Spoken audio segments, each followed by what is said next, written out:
Body position is critical. You want to stand nice and tall and try not to crouch over the handlebars. This means you'll avoid the amount of space that you have to move around on the bike. Also remember to look ahead so you can see in good time the next obstacle you're about to tackle. Moving around the bike is essential to get your weight in the right place at the right time. Think of your hips being your weight, going from in the middle of the bike when you're in the ready position, to down and back, right down to the back wheel till you're almost touching your bum on the back tyre, and then up and forward a little bit in front of your seat. Obviously this is more restricted when you've got your seat really high, so bear in mind that you're just not going to be able to move quite as far. When you hit the brakes hard, the weight is getting sent forward towards the bars.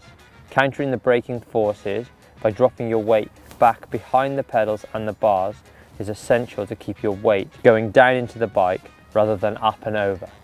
With any relatively new disc brake, you should be able to use just one finger. Set your levers up so your one finger pulls right on the end of the lever. This will give you maximum leverage. You can get your finger comfortable so you can cover them at all times.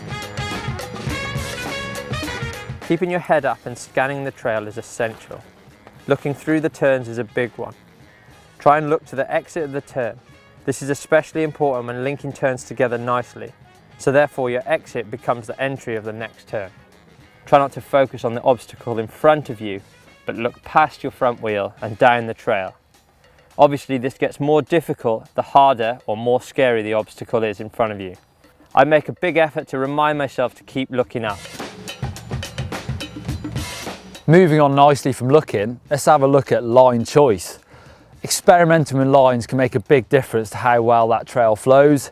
Here we've got a left-hand corner with a well-worn outside line or an inside line. The inside line is much shorter, but you just got to be careful that when you join the main trail again, you don't slide. So, trying to find smooth lines is going to help with traction, with braking and cornering, and also playing around with the straighter, shorter line. So I'm coming down a hill and I'm looking to the trail, looking like it's going up, so I'm changing gear early, getting into a nice easy gear, smooth cadence on the pedal, so I'm spinning nice and smooth, getting really good traction on that rear tyre. Cornering. Think about lowering your weight to the outside of the bike. The lower your centre of gravity is, the more grip you'll find. So if it's smooth, lower your chest to the bike and think about dropping your outside foot and weighting that foot. Also try and do your braking before the corner so that you can come off the brakes and get maximum grip in the corner. You can't always do that on steep stuff, so in that case just think about coming off your front brake as much as you can. Leaning the bike over and keeping your weight fairly upright is a great skill to practice when you feel comfortable with the basics of cornering. Think about bringing your hips to the outside of the saddle. Bike setup can make a big difference to how easy you find steep descents.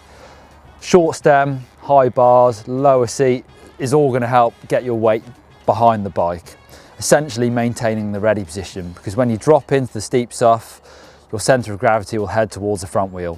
Think about a plumb line from your hips. To maintain a balanced bike, you'll need to drop back on the bike. Lastly, this one isn't really a bike handling skill, but more of a mental approach to riding.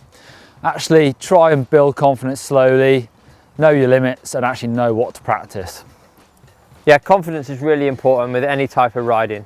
So really look at obstacles that you know you can ride, build your confidence slowly, because if you crash, you're gonna have to start again and build that whole process up. Cool, really important that. So if you want to check out our 10 tips for riding single track better, click up here. And then also is our maintenance pre-ride checks, so click down here. All right. And on that note, subscribe to us here at GMBN.